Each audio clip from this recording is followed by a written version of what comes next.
지난 시간에 질문 있으세요? 잘 들리시죠? 혹시 질문 있으시면 질문하시고.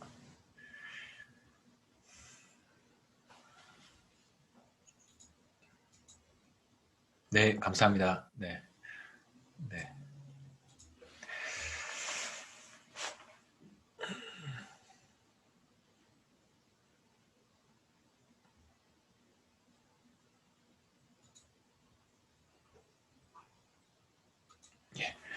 우리가 지난 시간에 이제 무차별 곡선의 기울기에 대한 이야기를 했었고, 그 다음에 무차별 곡선의 기울기를 MRS, Marginal Rate of Substitution이라고 부른다라는 얘기까지 우리가 했습니다.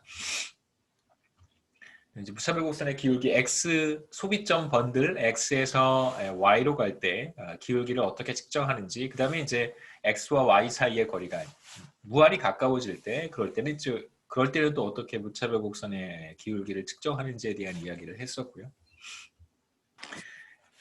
자, 오늘 여기서부터 좀 시작하면 좋을 것 같은데, 무차별 곡선의 기울기는 무차별 곡선상의 한 점에 접하는 접선을 한번 그려보고, 지금 제가 이렇게 한 것처럼요.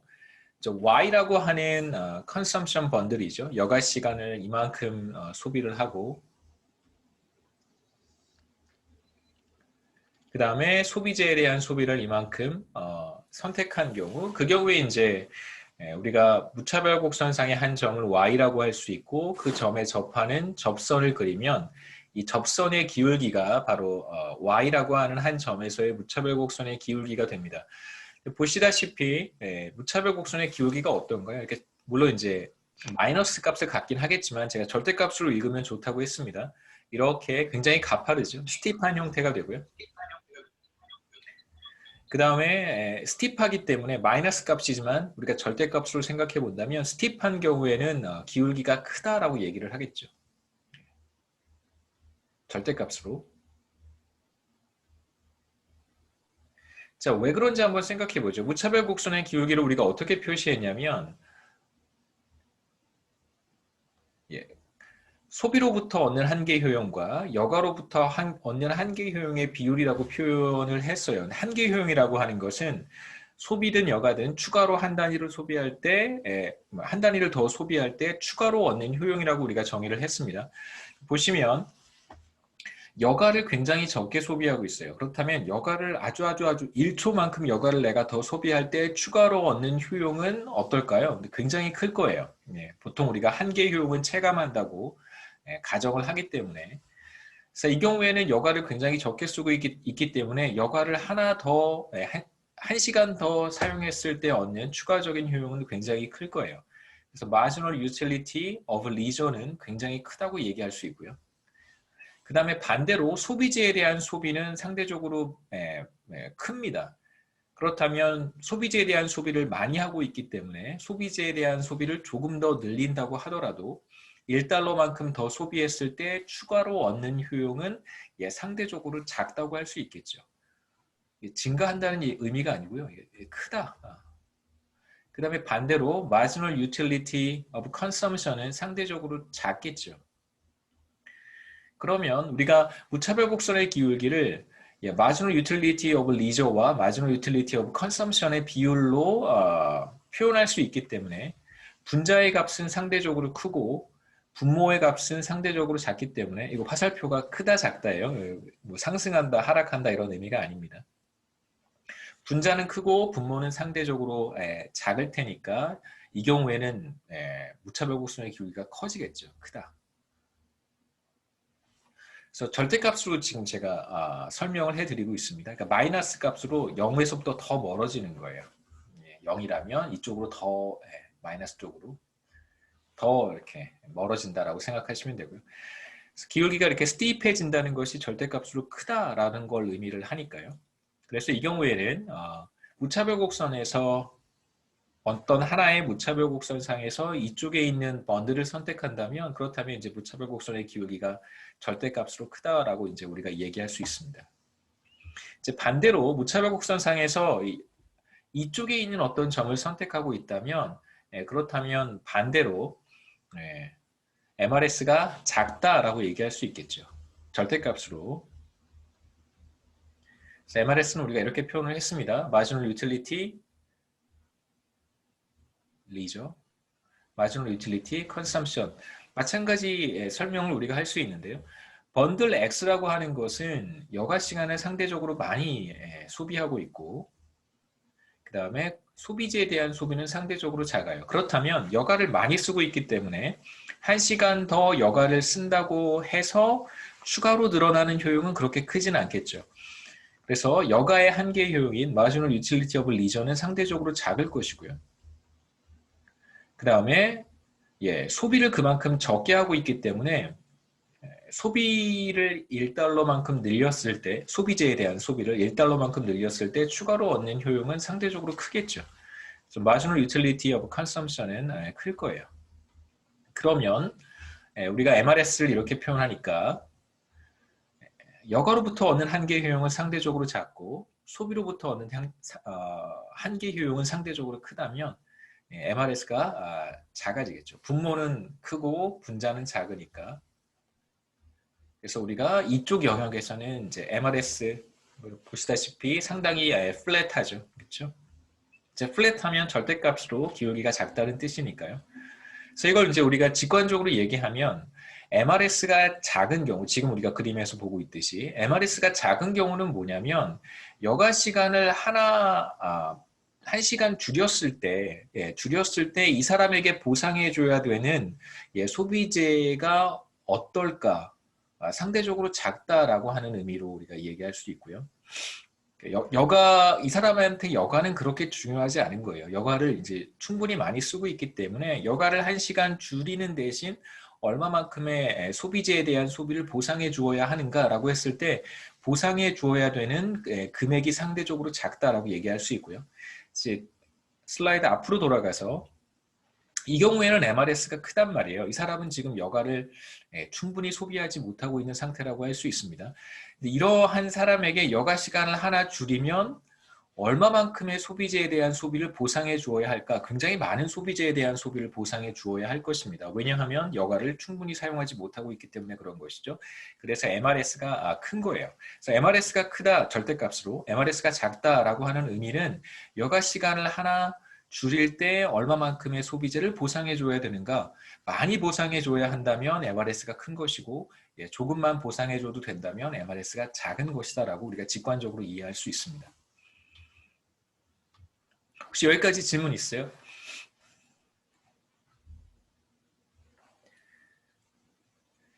그 다음에 이제 버짓 컨스트레인트에 대한 아침 발음이 잘 안 돼요. 죄송합니다.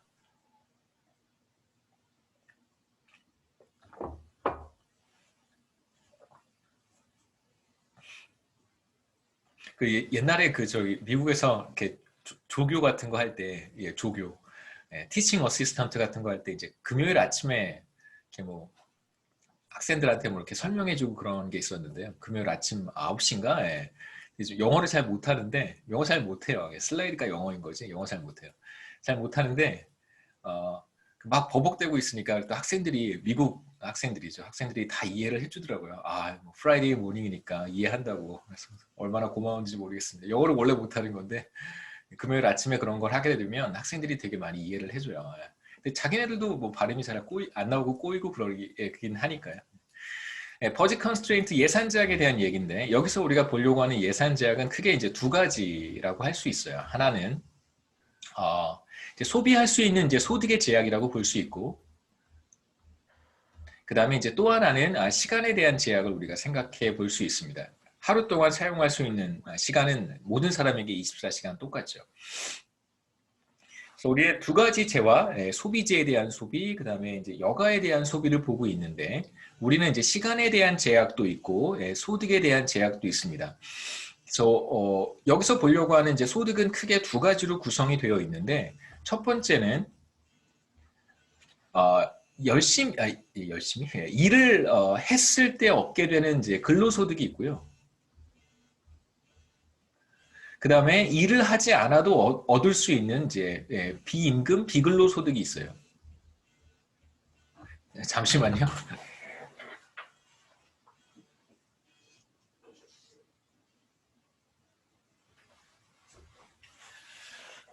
죄송합니다. 일을 해서 얻게 되는 이제 근로소득 부분과 일을 하지 않고도 얻을 수 있는 이제 비근로소득으로 구분을 할 수 있고요. 이제 non-labor income 우리가 V로 표시하도록 하겠습니다. 소비는 소득에 영향을 받게 돼 있죠. 그래서 얼마만큼을 소비할 수 있는가는 이제 한 사람의 소득에 의해서 결정이 되고요. 소득을 우리가 이렇게 표현할 텐데 소득은 지금 얘기했던 non-labor income 파트가 있고 그 다음에 일을 하면 할수록 소득이 늘어나는 부분도 있어요. 그래서 근로소득과 non-labor income 두 개의 컴포넌트를 갖고요. 그래서 이걸 우리가 labor income이라고 부를 거고 이쪽이 non-labor income입니다. 이 전체가 소득이겠죠. 우리가 지금 생각하는 간단한 모델에서는 저축 같은 건 없어요. 뭐 소득이 주어지면 그걸 다 소비한다라고 생각하도록 하겠습니다. 저축의 문제라든가 뭐 이런 건 나중에 여러분 뭐 거시경제학, 중급 거시경제학 이런 데서 다룰 테니까 그때 관심 있는 학생들은 그러한 과목을 또 수강하시면 되고요. 여기서 저축의 문제는 우리가 보지 않습니다. 근데 중요한 것은 레이버 인컴이 어떻게 결정이 되는가? 레이버 인컴은 노동소득, 근로소득이라고 하는 것은 근로시간 곱하기 시간당 임금이에요.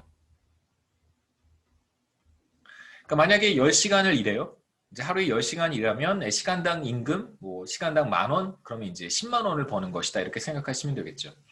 그래서 근로시간을 우리가 H로 표현할 것이고 number of hours work이고요. number of hours worked라고 부르죠. 주어진 시간 중에서 사람들은 여가의 일부를 투입하고 노동의 일부를 투입하는데 이제 노동에 할애하는 시간이라고 생각하면 되겠습니다.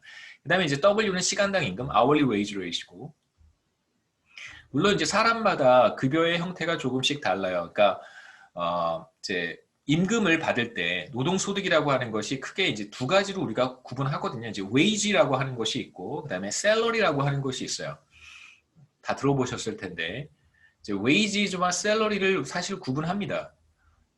그러니까 한국 사람들은 대부분 salary예요. 그러니까 아르바이트 같은 시간제 근로가 아닌 경우에는 대부분의 이제 뭐 정규직이든 혹은 비정규직의 형태이든 간에 대부분은 다 salary입니다. 그러니까 제가 받는 급여가 웨이지가 아니에요. 저는 이제 샐러리의 형태입니다. 제가 몇 시간 일을 하느냐에 따라서 급여를 지급하는 게 아니잖아요.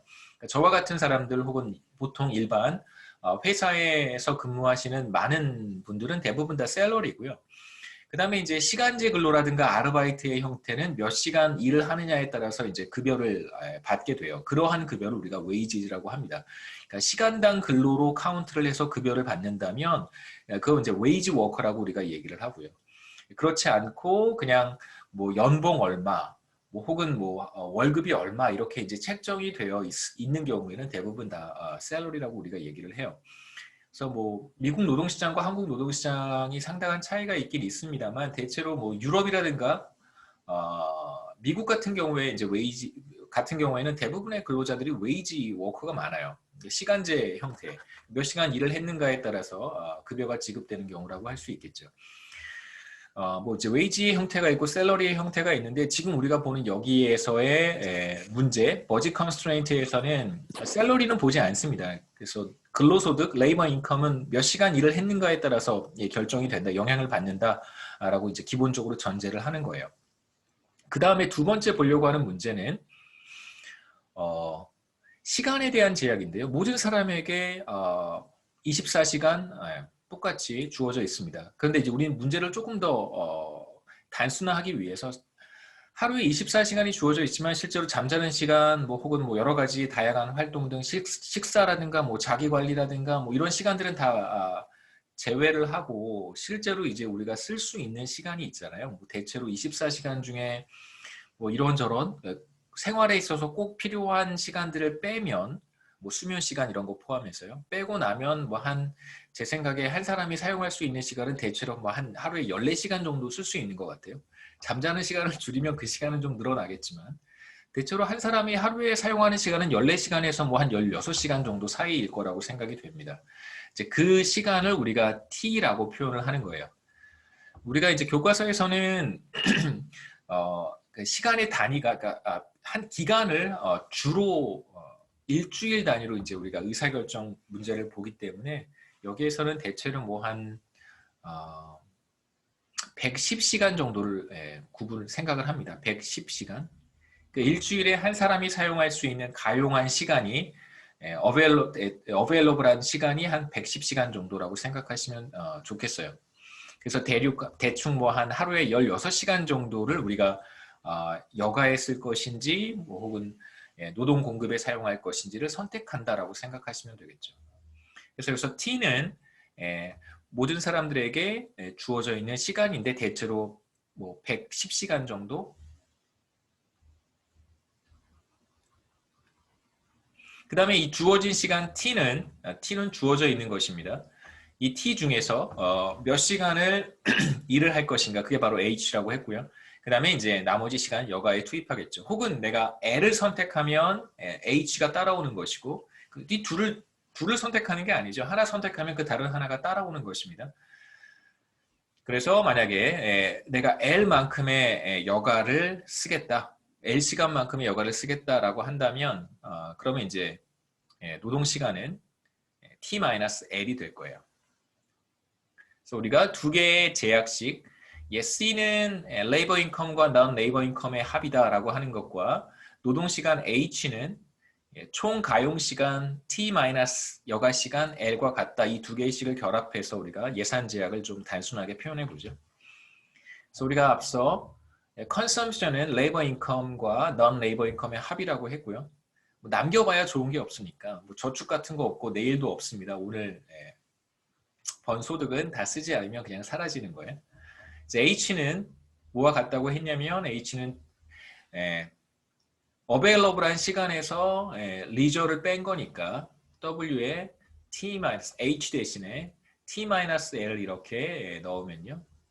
그래서 우리가 W times T minus W times L 플러스 non-labor income 이렇게 표현할 수 있고, 자 이걸 이제 제가 요 텀을 앞으로 빼낸 거예요. 나머지 뒤에 썼습니다. 그러니까 W는 시장 임금 같은 것이니까 웨이지 레이시니까 주어진 것이라고 우리가 받아들일 거고요.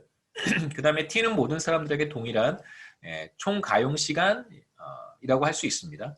그 다음에 이제 V는 non-labor income이에요.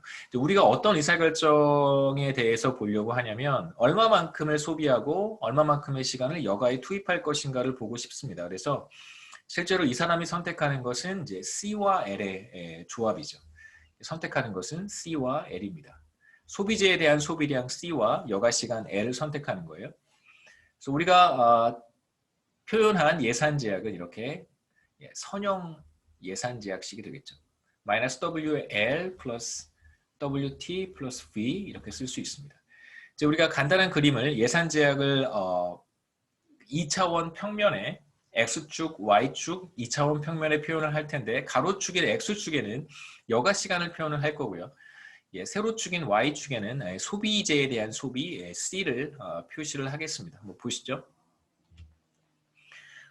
그래서 세로축이 소비재에 대한 소비고요. C, 그 다음에 가로축이 여가 시간 L입니다.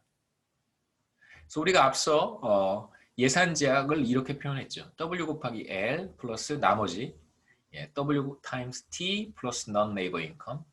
자, 이걸 이제 직선의 그래프의 형태로 표현할 수 있는데요. 예산 제약이에요. 예산 제약. 자, 만약에 제가 여가 시간을 주어진 시간을 모두 다 여가에 쓴다면 그럼 이제 L은 T가 될 거예요. 선택하는 것이 바로 C와 L입니다. 제가 C와 L의 조합을 선택할 수 있어요. 주어진 시간을 모두 다 여가에 사용한다면 제 리전은 T가 되겠죠. 그러니까 전혀 일을 하지 않는 거예요. 그래서 L에 T를 대입하게 되면 첫 번째 케이스겠죠. 그러면 C는 마이너스 W에 여기 L 대신에 T를 넣으면 됩니다. 선택하는 것이니까요. 플러스 WT 플러스 V예요. 그럼 이제 WT와 WT가 없어져서 저는 얼마만큼을 소비할 수 있냐면 V만큼을 소비할 수 있습니다. 이게 첫 번째 사실이죠. 일을 전혀 하지 않으면 제 소비 수준은 어떻게 되냐면 non-labor income만큼만 소비할 수 있어요. 노동소득이 없으니까 그렇죠.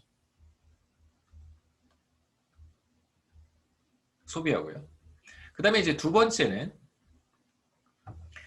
만약에 제가 주어진 시간을 모두 다 일을 한다면 그럼 어떻게 될까? 이 문제를 생각해 볼 수 있습니다. 여가가 제로가 되는 거예요. 주어진 시간을 다 일을 한다는 얘기는 여가가 제로가 되는 거예요.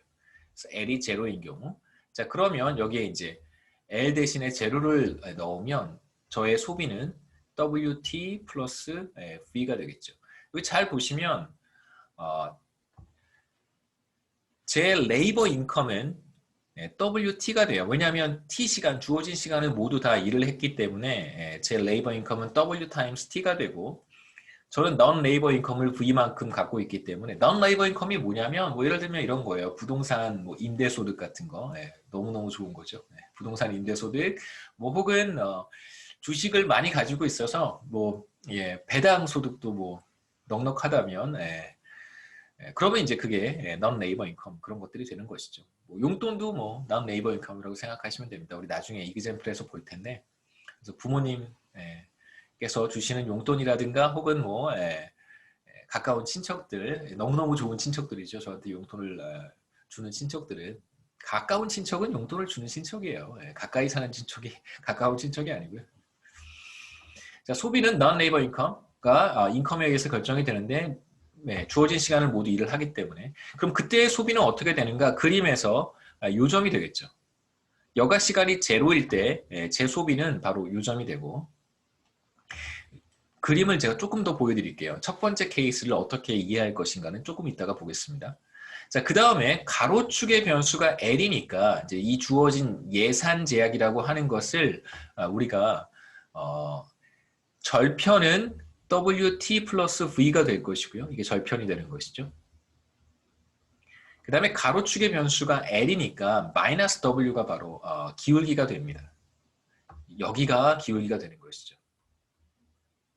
그래서 뭐 간단하게 생각해 보면 얘가 Y고 얘가 X면 바로 마이너스 W가 기울기가 됩니다. 그래서 예산선의 기울기는 이제 마이너스 W다 이렇게 생각할 수 있겠죠.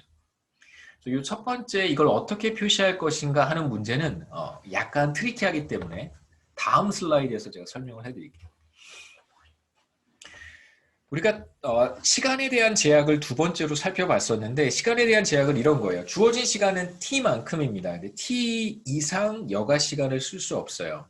예를 들면 일주일에 110시간이 저한테 주어져 있는데 110시간 이상 여가를 쓰지 못하는 물론 잠을 줄여서 놀 수는 있겠죠. 뭐 그런 거 우리가 생각하지 않습니다.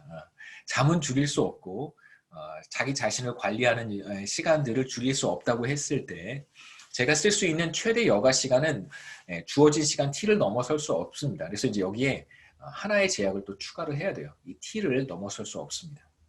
그러니까 제 여가 시간의 맥시멈은 T인 거예요. 자, 그렇다면 이 경계를 넘어갈 수 없다고 제가 말씀드렸기 때문에 예산선에서 이쪽은 선택할 수 없는 거예요. 그러니까 앞으로 돌아가서 이쪽 끝에 어떤 영역은 우리가 선택할 수 없는 점이 됩니다. 그러니까 T 이상의 여가 시간을 쓸 수 없기 때문에 그렇게 우리가 생각할 수 있고요. 자, 그러면 이제 우리가 예산 제약을 어느 정도 표현할 수 있을 거예요.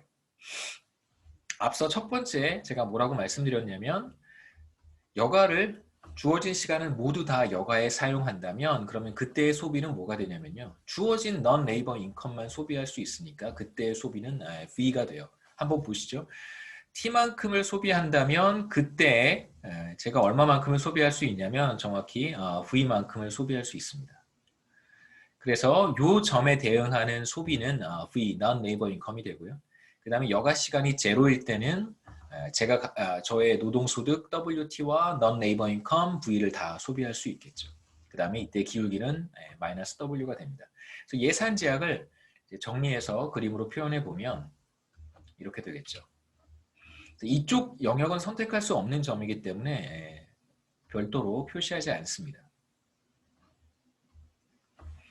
그래서 조금 특이한 형태이긴 하지만 우리가 다시 한번 생각해 보면 주어진 시간을 모두 다 여가에 투입한다면 제 여가 시간이 T가 된다면 그렇다면 저는 얼마만큼을 소비할 수 있냐면 V만큼을 소비할 수 있고 여가 시간이 제로라고 한다면 그러면 저는 레이버 인컴 WT와 non 레이버 인컴 V를 모두 다 소비할 수 있습니다.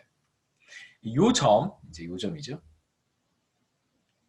주어진 시간을 모두 다 여가에 투입했을 때 저는 non 레이버 인컴 V만큼을 소비할 수 있다. 이 점은 이제 우리가 부존점, 인다우먼트 포인트라고 불러요. 자, 이제 이 점에서 한번 출발한다고 생각해 보죠. 주어진 시간을 모두 다 여가에 쓰고 있어요. 그런데 제가 여가 시간 1시간을 줄여서 일을 했습니다. 1시간 일을 했어요.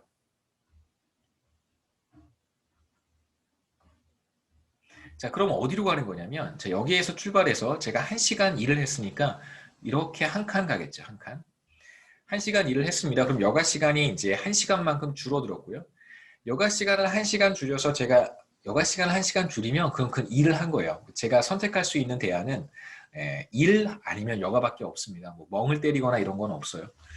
그러니까 여가 시간을 1시간 줄였으니까 저는 1시간 일을 한 것이고 1시간 일을 했기 때문에 저한테는 레이버 인컴이 W만큼 발생하겠죠. W 곱하기 H가 레이버 인컴인데 제가 1시간만큼 일을 했으니까 W만큼의 레이버 인컴이 발생을 해요. 그러면 저는 얼마만큼을 소비할 수 있냐면 non 레이버 인컴 V에다가 1시간만큼 일을 해서 레이버 인컴이 W만큼 발생했으니까 W만큼을 더 소비할 수 있겠죠.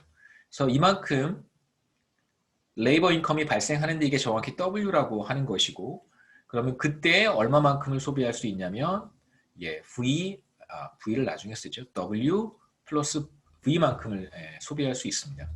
바로 이제 여기가 T-1이겠죠. 1시간만큼 일을 했고 여가 시간이 1시간 줄어들었으니까 T에서 그래서 우리가 왜 이 예산선의 기울기가 W인지를 여기에서 쉽게 이해할 수 있습니다. 그런 방식으로 여가 시간을 계속 줄여가요. 계속 여가 시간을 줄여가면 어디까지 여가 시간을 줄일 수 있냐면 T만큼 여가 시간을 줄일 수 있겠죠. T만큼 여가 시간을 줄였어요. 그러면 T만큼 일을 한 거니까 레이버 인컴이 W의 T만큼 발생하는 거죠. 그래서 요 다른 색깔로 하죠. 그래서 요 차이가 정확히 WT가 되는 거예요. 그래서 기울기는 마이너스 W가 되는 것입니다. 자, 그 다음에 가로축을 여러분 읽으실 때 가로축은 여가 시간이에요. hours of leisure입니다. 그러면 근로 시간을 어떻게 표현할 수 있을까? 일하는 시간은 이제 여기에다가 이렇게 표현할 수 있겠죠.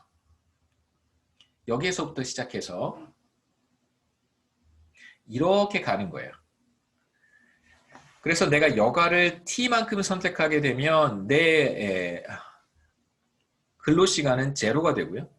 제가 만약에 T-1만큼 여가 시간을 선택을 하게 되면 제 근로시간은 1이 되는 것이고 제가 만약에 여가 시간을 제로로 선택한다면 그러면 저는 근로시간이 T가 되는 거겠죠.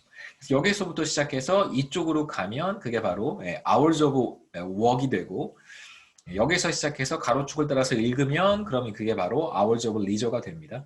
그래서 여가 시간과 근로 시간, 노동 시간을 어떻게 이제 읽는지도 잘 보셨으면 좋겠어요. 혹시 질문 있으세요?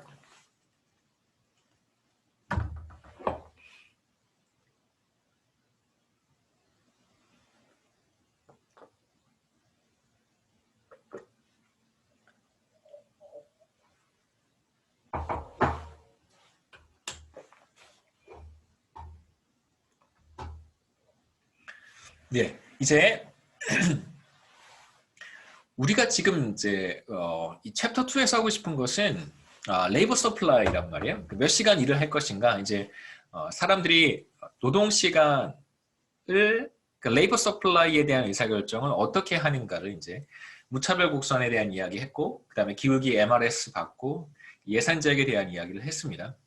그러면 이제 미시경제학에서 여러분 다 배우셨던 뭐 효용 극대화 그거 그냥 여기에 적용을 하는 거예요. 그대로 예산 제약도 알고 있고 뭐 효용 함수도 우리가 적당히 정의를 했습니다. 그래서 우리가 지금 여기서 생각하는 어떤 사람은 자신의 효용을 극대화하는 수준에서 여가 시간과 소비재에 대한 소비 수준을 결정을 할 거예요. 주어진 예산 제약에서 가장 바깥쪽에 있는 무차별 곡선과 접하는 접점을 선택을 하겠죠. 간단한 이제 이그젬플을 위해서 우리가 계속해서 어떤 가정을 할 거냐면 non labor income은 $100, 10만 원 정도의 이제 non labor income이 일주일에 주어지고요. 뭐 용돈이라고 생각할 수도 있고요. 아, 배당금을 10만 원씩 받으면 일주일에 얼마나 좋을까요? 그렇죠? 예. 당연히 부동산 임대 소득은 이거보다 훨씬 더 많을 수 있고, 그 다음에 시장 임금은 시간당 10달러라고 우리가 가정을 하고요.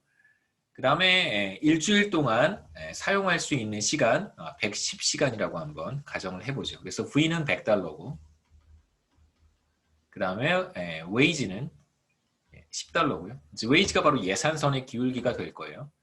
그 다음에 주어진 시간은 110시간이라고 가정을 하겠습니다. 자, 그러면 모든 문제는 뭐 우리가 미시경제학에서 다 다뤘던 거기 때문에 뭐 그렇게 복잡하지 않습니다.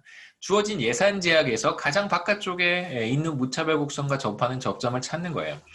그래서 뭐 모든 게 굉장히 나이스하다면 나이스하지 않은 경우는 무엇인가라고 생각해 볼 수 있는데, 나이스하지 않은 경우는 막 이런 데 이렇게 걸치는 거죠. 이렇게 무차별 곡선이. 뭐 이런 경우는 나중에 우리가 특수하게 보겠습니다만, 문제가 굉장히 나이스하다면 예산선 상의 한 점에 접하도록 의사결정을 할 거예요. 그래서 우리가 보는 굉장히 나이스한 문제는 바로 점 P를 선택하겠죠. 가장 바깥쪽에 있는 무차별 곡선과 접하는 접점이 점 P가 될 것이고, 이 사람은 어떤 의사결정을 하냐면 주어진 시간 중에 70시간을 리저에 투입하고요. 그 다음에 소비재에 대한 소비는 500달러가 될 거예요. 그래서 왜 이렇게 되냐면 간단하겠죠. 70시간 여가를 쓴다는 것은 거꾸로 얘기하면 여기서부터 출발해서 40시간 일을 한다는 이야기와 같습니다. 110-70이 hours worked니까 40시간 일을 하게 되면 레이버 인컴 한번 계산해 볼 수 있는데요. 레이버 인컴이 40시간 곱하기 시간당 임금이 10달러였으니까요. per hour. 그래서 400달러의 레이버 인컴이 발생해요. 그러면 이제 이 사람의 non 레이버 인컴이 우리가 100달러라고 했으니까 당연히 이제 500달러만큼을 소비할 수 있겠죠. 네, 만약에 이 사람이 전혀 일을 하지 않는다면 그러면 이제 이 인다우먼트 포인트 2를 선택하게 되는 것이고, 그때 non 레이버 인컴 100달러만큼을 소비하는 거고요. 그 다음에 만약에 이 사람이 주어진 110시간을 모두 다 일을 한다면 어떻게 될까? 그러면 110시간을 일을 하는 거니까요. 시간당 임금 10달러를 곱하면 1100달러의 레이버 인컴이 발생할 것이고, 거기에 난 레이버 인컴 100달러를 더하면 1200달러까지 소비할 수 있어요. 그래서 절편은 예산선의 절편은 세로축과 만나는 절편은 1200달러가 된다는 걸 우리가 확인할 수 있습니다. 이 사람의 이제 최적 의사결정은 여가시간 70, 그 다음에 소비재에 대한 소비 500달러, 근로시간은 모두 40시간이다 라고 얘기할 수 있겠죠. hours worked는 40시간이에요. 그래서 그림을 읽으실 때 가로축의 변수가 여가시간이기 때문에 주어진 시간 110시간에서 여가시간을 빼서 여러분 근로시간을 계산하시면 됩니다. 그래서 간단하게 우리가 최적화 문제를 생각해 볼 수 있고요. 그 다음에 이제 무차별 곡선과 예산선이 접하는 점에서 이제 우리가 이제 최적점을 찾는데, 그거에 대한 좀 그 경제학적인 개념을 간단하게 살펴보고 몇 가지 좀 이야기를 더 하도록 하겠습니다. 지금 그 예산선과 무차별 곡선이 접한다고 했어요. 그림은 뭐 다시 한번 간단하게 그려보면 이게 예산선이라고 생각해 보시고요. 기울기가 마이너스 W죠. 그 다음에 점 P는 이렇게 무차별 곡선과 접하는 이 점입니다. 그러면 무차별 곡선의 기울기를 우리가 뭐라고 표현했냐면 marginal utility of leisure를 marginal utility of consumption이라고 이제 표현을 한단 말이에요. 그럼 바로 저 점 P에서 어떤 현상이 나타나냐면 예산선의 기울기와 무차별 곡선의 기울기가 같아져요. 다시 말하면 요 한계 효용의 비율과 바로 무차별 곡선의 기울기죠. 그 다음에 예산선의 기울기 W가 같아집니다. 마이너스 부호는 제가 다 생략했어요. 왼쪽에도 마이너스 부호가 있어야 되고 이제 오른쪽에도 마이너스 부호가 있어야 되니까 그냥 뭐 둘 다 생략하면 되겠죠.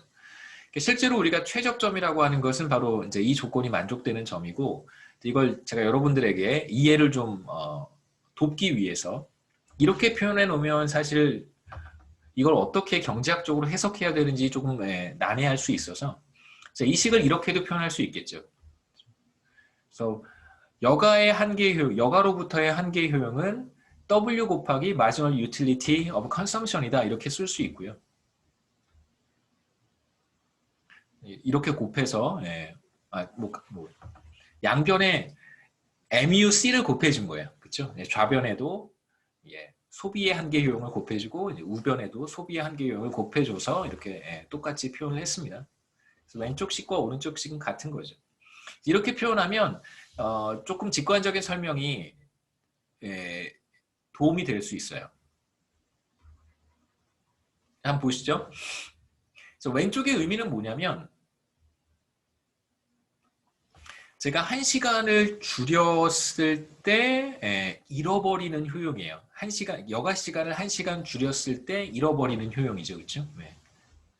1시간 여가를 줄일 때 그러니까 여가 시간을 줄이면 당연히 이제 여가로부터 효용이 줄어들잖아요. 근데 얼마만큼 줄어드는가를 보여주는 것이 바로 마지노 유틸리티 오브 리저입니다. 1시간 여가를 줄일 때 제가 잃어버리는 효용이죠. 줄일 때 줄어드는 효용이에요. 그게 바로 MUL이고요. 자, 그런데 제가 1시간 여가 시간을 줄였습니다. 그럼 물론 이제 MUL만큼 불행해지겠죠. 하지만 1시간 더 일을 하기 때문에 저는 물론 이제 여기서 1시간 여가를 줄일 때 잃어버리는 효용이 바로 뭐냐면 1시간 일을 더 할 때 괴로움과 같은 거예요. 같이 생각하시면 됩니다. 1시간 여가 시간을 줄였으니까 저는 그만큼 덜 행복해질 뿐만 아니라 1시간 더 일을 해야 되기 때문에 그만큼 괴로운 거를 다 MUL이 포착해줘요.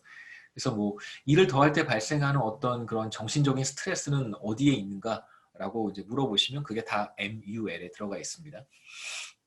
그럼 저는 이제 1시간 더 일을 하게 되고 1시간 더 일을 했기 때문에 레이버 인컴이 W만큼 발생하겠죠. 그렇죠?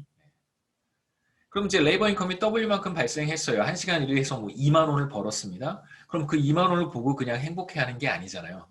2만 원이 손에 있다는 것은 그걸 이제 소비를 할 수 있다는 뜻입니다. 그래서 W를 소비를 하게 되면 그러면 소비로부터 효용을 얻게 되는데 W만큼을 소비를 했으니까 그로부터 얻는 효용이 바로 Marginal Utility of Consumption이에요. 그러니까 Marginal Utility of Consumption은 아주 조금 10원 혹은 뭐 1원 소비를 했을 때 얻는 추가적인 효용이라고 생각하시고요. 거기에 이제 금액 W를 곱했다라고 생각하시면 돼요. W를 벌어서 W를 소비했을 때 추가로 얻는 효용이 바로 오른쪽 W 곱하기 MUC예요. 그러니까 최적점에서 점 P 우리가 최적화 옵티마이즈를 하고 있다면 그러니까 옵티멀 번들에서 우리가 어떤 현상을 관찰해야 되냐면 1시간 여가를 줄였을 때 줄어드는 효용과 그로 인해서 내가 소비를 더 할 수 있게 되잖아요. 그로부터 얻게 되는 추가적인 효용이 이제 같아지는 거예요. 잃어버리는 것과 얻는 것, 추가로 잃어버리는 것과 추가로 얻는 것이 같아지는 점이다라고 생각하시면 여러분 직관적인 이해에 도움이 될 거라고 생각합니다. 혹시 질문 있으세요?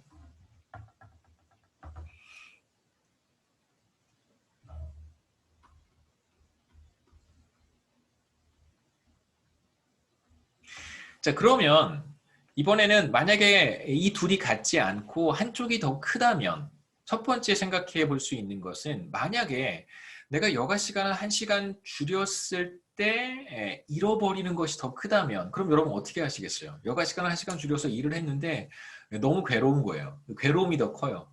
소비로부터 얻는 효용보다 여가 시간을 줄여서 얻는 괴로움이 더 크다면 여러분은 어떻게 하시겠어요? 당연히 여가 시간을 줄이지 않겠죠. 여가 시간을 더 늘릴 거예요. 잃어버리는 게 더 크다면 그런 행동을 하지 않겠죠. 여기서 이제 조금 더 나아가서 잃어버리는 효용이 더 크다면 당연히 여가 시간의 투입을 늘릴 거예요. 혹은 이걸 여러분 거꾸로 생각하셔도 괜찮습니다. 제가 지금 뭐라고 설명했었냐면 지금까지 여가로부터 여가를 1시간 줄여서 잃어버리는 것이라고 했는데 이걸 로스라고 번역을 했는데 이걸 베네핏이라고 생각하셔도 괜찮아요. 내가 만약에 여가 시간을 1시간 더 늘리면 그러면 MUL만큼 행복해지는 거잖아요. 그러면 어떤 손실이 뒤따르냐면 1시간 일을 적게 하기 때문에 W만큼을 잃어버리게 되고 그러면 소비에서의 손실이 발생하는데 소비를 이만큼 못하기 때문에 이만큼의 로스가 발생하는 거예요. 그래서 이쪽을 베네핏이라고 보시고 이쪽을 로스라고 봐도 괜찮고 이쪽을 로스라고 생각하고 이쪽을 베네핏이라고 봐도 괜찮아요. 자, 이제 거꾸로 한번 생각해 보겠습니다. 여가 시간을 내가 한 단위 더 투입했을 때, 한 시간 더 여가 시간을 소비했을 때 그때 누리는 만족도가 MUL인데 그게 잃어버리는 것보다 더 큰 거예요. 그럼 어떻게 하겠어요? 여가 시간을 더 소비하겠죠. 그래서 이 경우에는 당연히 L을 늘리고 소비를 줄이는 선택을 하는 것이 당연한 것이고요. 이번엔 반대로 손실이 이건 이제 로스라고 보면 훨씬 더 이해하기가 쉽습니다. 이쪽이 베네핏이라고 생각해 보죠. 뭐 로스, 커스트 다 괜찮습니다. 자, 여가 시간을 1시간 줄였을 때 잃어버리는 것보다 소비를 하나 더 했을 때 물론 이제 1시간 더 일을 해서 소비가 늘어날 때 베네핏이 더 크다면 어떻게 하시겠어요? 당연히 여가 시간을 줄이는 선택을 하겠죠. 여가 시간을 줄여서 이걸 소비로 일을 더 하고 소비를 늘려서 더 많은 효용을 누리는 것이 더 좋습니다. 이 경우에는 여가 시간을 당연히 줄이고 소비를 늘리겠죠. 그래서 첫 번째의 경우에 여가 시간을 줄인다는 것은 hours of work을 늘리는 거예요. 죄송합니다. 줄이는 거예요. 네. 그래서 이 경우에는 노동 공급, 노동 시간이 줄어들 것이고 그 다음에 두 번째 경우에 여가 시간을 줄이고 소비재에 대한 소비를 늘리는 것이 이 사람에게는 최선 더 좋은 거니까 더 좋아질 수 있는 거니까 자, 이 경우에는 노동 시간이 늘어나겠죠. 그래서 뭐 첫 번째 케이스나 두 번째 케이스나 의사결정을 조금 바꾸면 이 사람은 더 좋은 선택을 할 수 있다는 뜻입니다. 최적 상태가 아니라고 우리가 얘기할 수 있죠.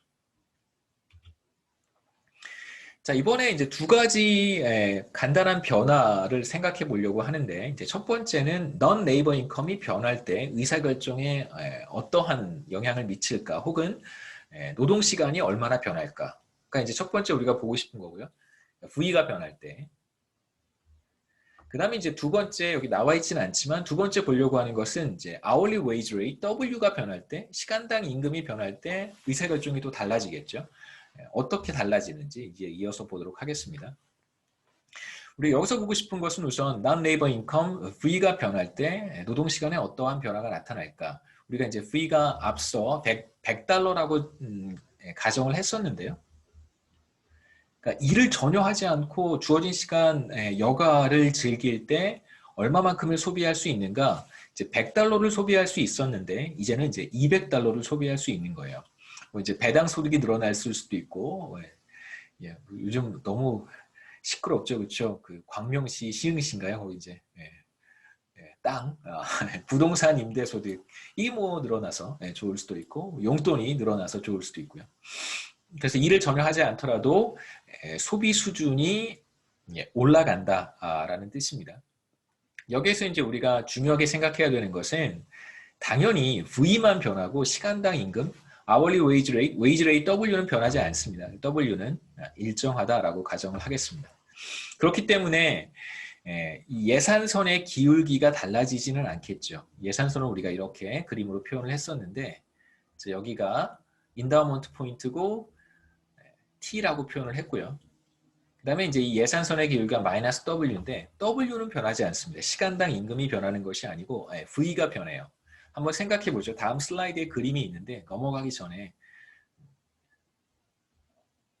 한번 생각해 보겠습니다.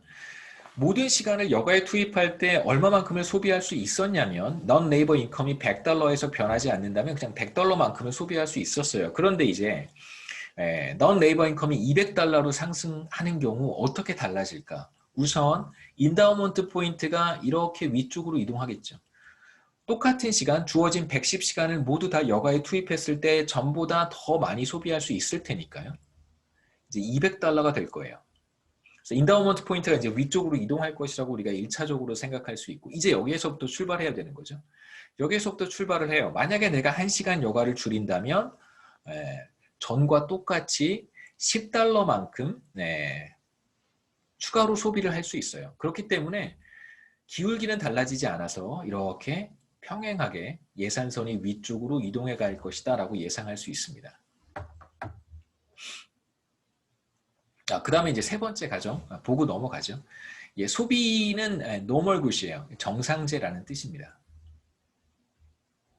소비가 정상제라고 하는 것은 소득이 늘어날 때 소비재에 대한 소비가 늘어난다라는 뜻이죠. 정상제에 대응되는, 그러니까 대립되는 개념이 이제 열등제라고 하는 거 여러분 알고 계실 거예요. 녹화하고 있나요? 잠시만요. 네, 열등제입니다. inferior good이라고 부르고요.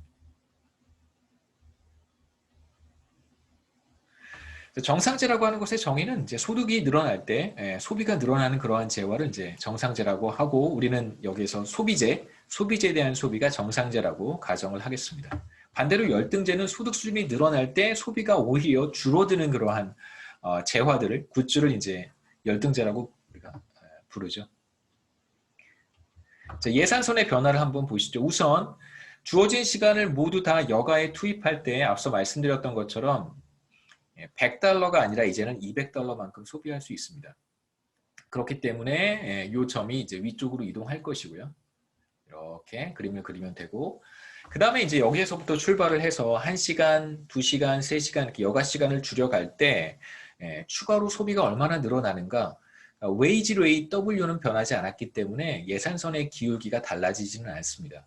그래서 이렇게 똑같이 평행하게 부존점, 인다우먼트 포인트는 위쪽으로 올라가지만 평행하게 이렇게 예산선을 그릴 수 있고요.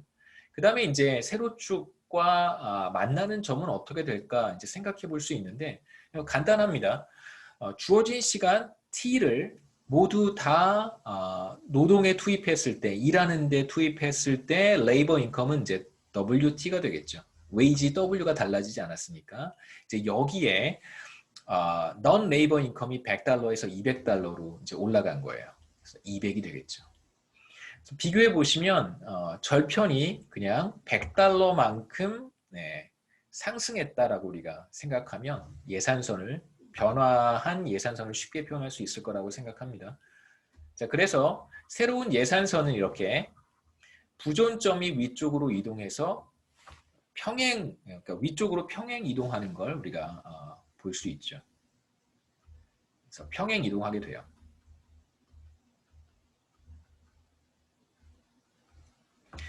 자, 그 다음에 이제 어떤 변화가 나타나냐면, 예산선이 바깥쪽으로 평행하게 이동했으니까 더 바깥쪽에 있는 이제 무차별 곡선과 접하는 점을 이 사람은 선택을 하겠죠. 그래서 그 점을 찾아봤더니 뭐 대충 P1이다라고 한번 해보겠습니다. 이제 그림을 그릴 때 조금 조심해야 되는 것은 소득이 늘어났어요. 뭐 non-labor income이긴 하지만 인컴이니까 소득이 늘어났습니다. 그럼 이제 소비재에 대한 소비가 늘어나야 되잖아요. 보시면 소비재에 대한 소비가 non-labor income이 늘어나기 전에는 이만큼을 소비했는데, 이제 non-labor income이 늘어났을 때 더 많이 소비하도록 이제 그림을 그리시면 돼요. 그렇게 표현할 수 있고, 그 다음에 이제 흔히 우리가 그럼 그러니까 소비재가 정상재라고 가정을 했는데, 그러면 여가는 어떻게 표현할 수 있을까? 정상재라고 볼 수도 있고 열등재라고 볼 수도 있습니다. 다음 슬라이드는 열등재의 경우고요. 근데 대체로 사실 여가도 정상제라고 보는 것이 일반적인 견해이기는 한데, 여가가 정상제인 경우와 이제 열등제인 경우 나눠서 보도록 하죠. 첫 번째, 여가가 정상제인 경우에는 마찬가지로 non-labor income이 늘어날 때 여가 시간도 늘어나야 돼요. 그래서 그림을 그릴 때 반드시 뭐 예산 제약이 바깥쪽으로 이동하는 것은 크게 문제가 되지 않겠습니다만, 더 바깥쪽에 있는 무차별 곡선을 어떻게 그리느냐에 따라서 리저가 정상제로 표현이 될 수도 있고 열등제로 표현이 될 수도 있어요. 정상제인 경우, 여가가 정상제인 경우입니다. 소비재는 정상제라고 우리가 전제를 했어요. 자, 그런 경우에는 당연히 소득이 늘어났으니까 여가 시간이 늘어나야겠죠. 그래서 이 경우에는 여가 시간이 뭐 예를 들어서 80시간으로 늘어났다라고 얘기를 해보죠. 여가가 정상제여서 소득이 늘어날 때 여가 시간이 늘어났다면 노동 시간은 당연히 줄어들게 되겠죠. non-labor income이 증가하기 전에 노동 시간은 이제 40시간이었는데 이제 non-labor income이 늘어나서 여가가 정상제인 경우 노동시간은 줄어들게 되고요. 여가가 늘어날 테니까.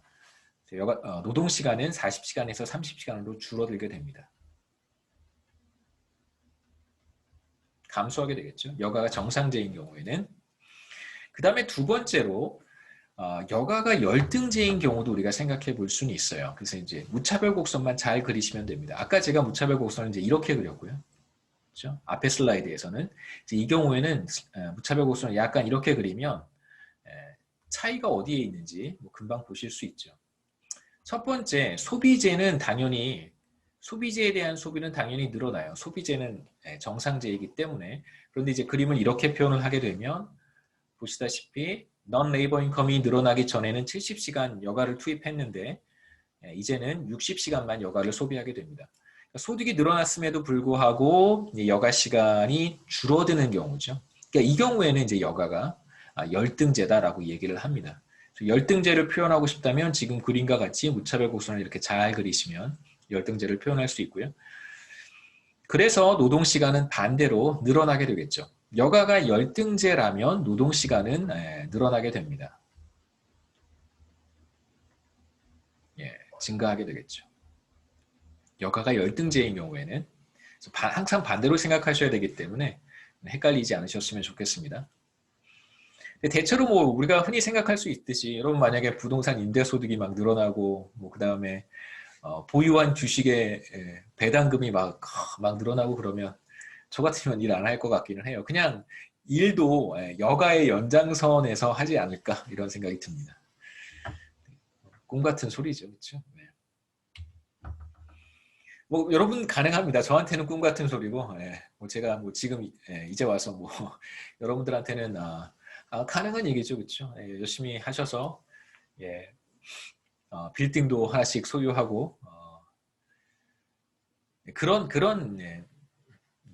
그 다음에 주식 투자를 잘 하셔서 배당도 많이 받고 그러면 좋지 않겠습니까? 일은 그냥 여가의 연장선에서 하는 것이고요.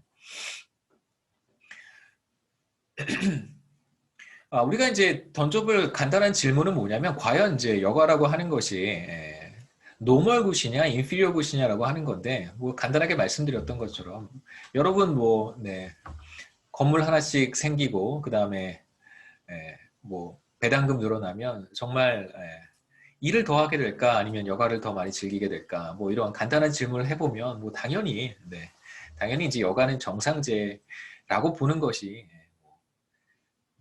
전혀 문제가 되지 않습니다. 그래서 non-labor income이 늘어날 때 당연히 여가가 늘어나는 것이 맞고요. 따라서 노동시간은 줄어들겠죠. 소득 효과라고 하는 걸 여기서 이제 간단하게 정의를 할 텐데 여가가 정상제라고 이제 우리는 가정할 수 있고요. 이 경우에 소득 효과는 지금 우리가 non-labor income이 변화할 때 이야기를 쭉 했습니다. 소득 효과라고 하는 것은 소득이 늘어날 때 혹은 non-labor income이 비근로소득, 비임금소득 소득이 늘어날 때 당연히 여가 시간은 늘어날 것이고요. 그로 인해서 노동 시간이 줄어드는 것. 이게 바로 소득 효과입니다. 그래서 labor leisure choice, consumption leisure choice를 우리가 지금 보고 있어요. 우리가 지금 하고 있는 것은 neoclassical consumption leisure choice 모형입니다. 이 모형에서 income effect가 무엇인가? 대체로 이런 비슷한 모형에서의 소득 효과라고 하면 non-labor income이 늘어날 때 노동시간이 줄어든다라고 하는 것이 income effect입니다. 소득 효과. 자, 두 번째, 첫 번째는 non-labor income이 변할 때 어떠한 선택의 변화가 나타나는지 살펴봤고 두 번째는 wage rate이 변할 때 시간당 임금이 변화할 때 어떤 선택의 변화가 나타나는지 보죠. W입니다. 자, 우리가 여기 두 번째 간단한 실험에서는 앞서 했던 거와 마찬가지로 이번엔 non-labor income이 일정하다고 가정을 할 거예요. 그래서 non-labor income이 이제 $100로 일정하고 이번에는 이제 wage가 시간당 $10에서 $20로 상승하는 경우를 보도록 하겠습니다. 근데 wage는 뭐였었냐면 예산 제약의 이제 기울기를 결정하는 거잖아요. 그래서 한번 생각해 보죠. 다음에 그림이 나오긴 하지만 먼저 한번 생각해 보겠습니다.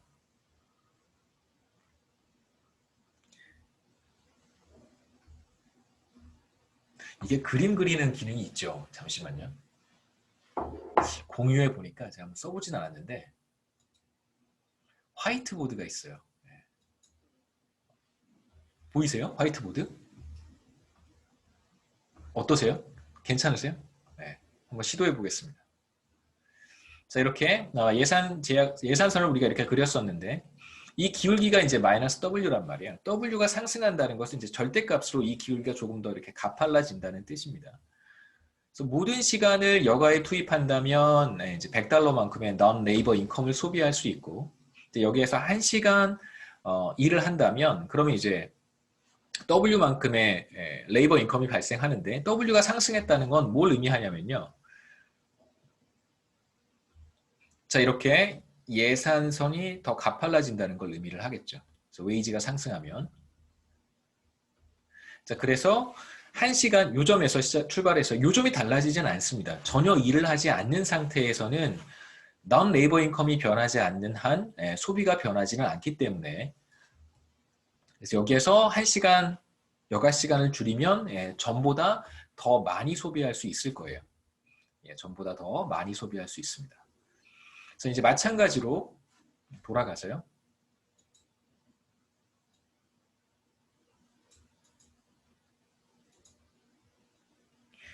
마찬가지로 우리가 모든 시간을 노동에 투입한다면 그렇다면 어떻게 될까? 그러니까 주어진 시간 T를 모두 다 노동 투입에 사용한다면 레이버 인컴은 이제 WT가 되는데 W가 전보다 높아졌단 말이에요. 그렇기 때문에 임금이 상승하기 전에는 WT 플러스 V만큼을 소비할 수 있는데 여가 시간을 전혀 쓰지 않고 모든 시간 일을 한다면 이제 임금이 W 스타로 상승한 경우에는 이제 이만큼까지 소비할 수 있겠죠. W 스타. 그래서 이제 우리가 간단하게 예산선이 이 인다우먼트 포인트를 중심으로 이렇게 피봇한다는 걸 확인할 수 있습니다. 이제 회전하는 것이죠. 이쪽 방향으로. 웨이지가 상승하면 이게 이제 축이 되고요. 인다우먼트 포인트를 중심으로 해서 이렇게 회전한다는 걸 우리가 확인할 수 있습니다. 여기에서는 우리가 조금 더 복잡한 의사결정 문제를 보기는 해야 될 텐데 우선 간단하게 한번 생각해 볼 수 있는 것은 지금 그냥 하나의 이그젬플이라고 생각할 수 있어요. $10에서 $20로 웨이지가 상승했을 때 이 사람은 점 P에서 점 R로 이동하게 됩니다. 더 높은 수준의 임금에서 지금 우리가 생각하는 사람은 R을 선택하게 돼요. 이 R은 어떤 점을 의미하냐면 보시면 전보다 더 많이 소비하고요. C는 늘어나고 소비재에 대한 소비는 늘어나고 그 다음에 여가 시간도 늘어나요. 이런 점을 이제 선택할 수 있겠죠. 새로운 균형에서 우리가 지금 보고 있는 이 노동자는 전보다 더 많은 시간 여가를 쓰고요. 70에서 80. 그 다음에 일하는 시간이 그래서 10시간만큼 줄어들겠죠. 노동시간은 레이버 아워는 10시간만큼 줄어들게 돼요. 자, 이런 이제 간단한 이그젬플을 생각해 볼 수 있습니다. 그럼 반드시 우리가 이제 이런 질문을 해볼 수 있어요. 그럼 웨이지가 상승하면 반드시 여가 시간은 늘어나고 노동 시간은 줄어드는 것인가? 꼭 그림을 이렇게만 그려야 되는 것인가? 우리가 앞서 왜냐하면 그 non-labor income이 변화할 때 정상제인지 아니면 열등제인지에 따라서 변화의 방향이 달라질 수 있잖아요. 근데 그렇게 우리가 여기에서도 그런 비슷한 이야기를 할 수 있지 않을까? 할 수 있습니다. 자, 두 번째 가능성인데요. 자, 이 경우에는 제가 그림을 조금 다르게 그렸어요. 그래서 점 P에서 점 R로 이동을 하는데 아까는 소비도 늘어나고 여가 시간도 늘어나는 방향으로 그림을 그렸지만 이 경우에는 소비는 늘어나지만요. 이렇게 소비재에 대한 소비는 늘어나지만 여가 시간은 오히려 줄어들게 그림을 그렸습니다. 이것도 가능하겠죠. 그렇죠? 그래서 웨이지가 상승할 때 오히려 여가 시간을 줄이고 노동 시간을 늘리는 의사결정을 할 수도 있어요. 그럼 그러니까 앞서 이렇게 의사결정을 하는 사람도 분명히 있을 것이고 우리가 앞에 그림에서 봤듯이 웨이지가 상승할 때 여가 시간을 늘리고 레이버 아워를 줄이는 사람도 있을 거예요. 여기에서는 이제 노동 시간이 늘어나겠죠. 어떻게 우리가 이걸 조금 더 자세히 볼 수 있을까?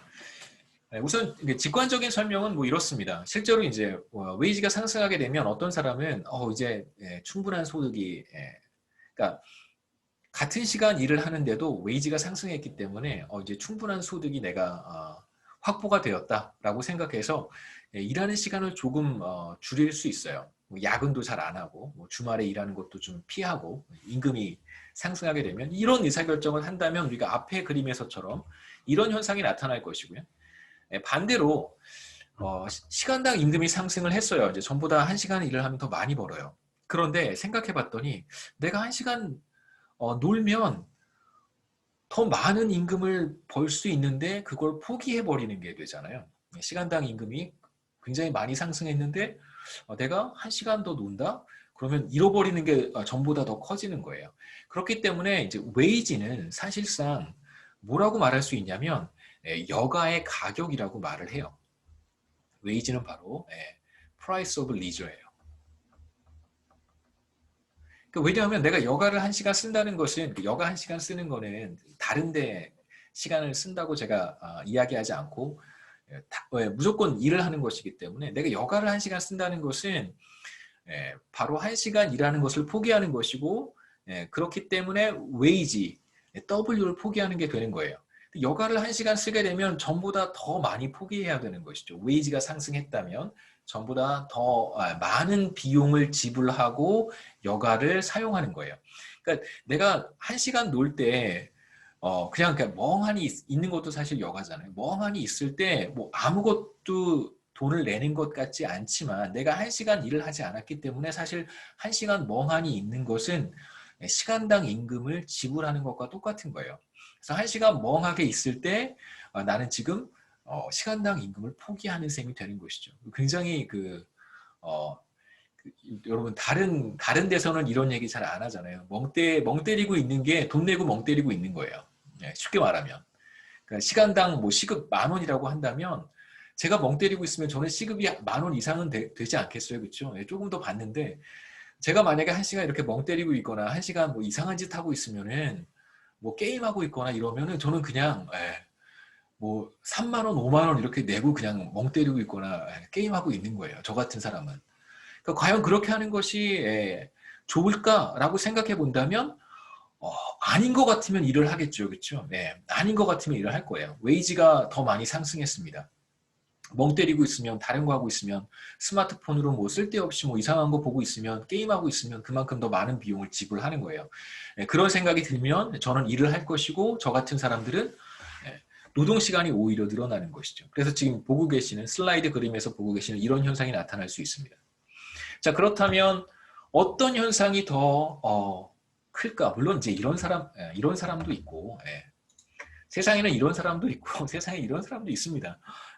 근데 이제 우리가 해야 되는 건 나중에 넘어가겠지만 노동시장 전체에서의 노동 공급을 그냥 압축적으로 보고 싶은 거잖아요. 개별 노동자들이 다 어떤 의사결정을 하는지 일일이 다 살펴보는 것도 뭐 의미는 있습니다만 노동시장 전체에서 노동 공급 곡선이 어떻게 생겼는지 또 어떻게 작동하는지가 사실 우리의 보다 더 주된 관심사이기 때문에 그러니까 이런 사람이 더 많은지 저런 사람이 더 많은지 어떤 효과가 더 큰지에 따라서 노동시장 전체의 노동 공급 곡선이라고 하는 것이 이제 결정이 될 텐데 물론 결론부터 말씀드리면 우리는 이런 사람을 조금 더 비중 있게 보도록 하겠습니다. 임금이 상승했을 때 놀면 손해 보는 것 같은 거죠. 그렇죠? 놀면 손해 보는 거예요.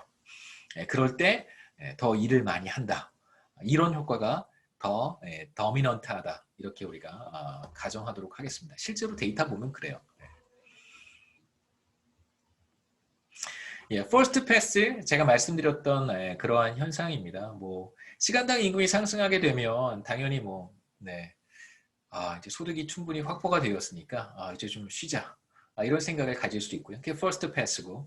근데 생각해 보니까 1시간 두 번째 이야기는 말씀드렸던 거예요.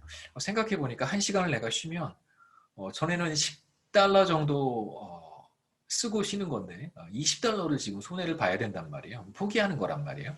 손해라고 하기엔 좀 그렇고 포기하는 거예요. 그러면 여가가 너무 비싸요. 멍 때리는 게 너무 비싸졌어요. 그러면 저는 여가를 소비하는 대신 이제 일을 할 수 있습니다. 물론 이제 여기에서는 low wage worker와 high wage worker를 나눠서 이제 구분하는데 low wage worker 같은 경우에는 임금이 조금 상승했을 때 상대적으로 여가가 그렇게 비싸졌다고 생각하지 않을 수 있기 때문에 임금이 상승했을 때 이제 일을 하려는 성향을 강하게 보이지 않을 수 있습니다만 하이 웨이지 워커 같은 경우에는 이제 웨이지가 상승했을 때 상대적으로 여가의 가격도 비싸진 거란 말이에요. 그렇기 때문에 이제 이러한 사람들은 훨씬 더 일하는 시간을 늘리려고 하는 성향이 강할 것이다라고 얘기할 수는 있습니다. 근데 대체적으로 이게 무슨 로우 웨이지 워커는 항상 그렇고 하이 웨이지 워커는 항상 그렇다라고 얘기하지는 않고요. 대체로 평균적으로 봤을 때 실제로 웨이지가 상승하면 많은 사람들이 이제 더 많은 시간 일을 하게 됩니다.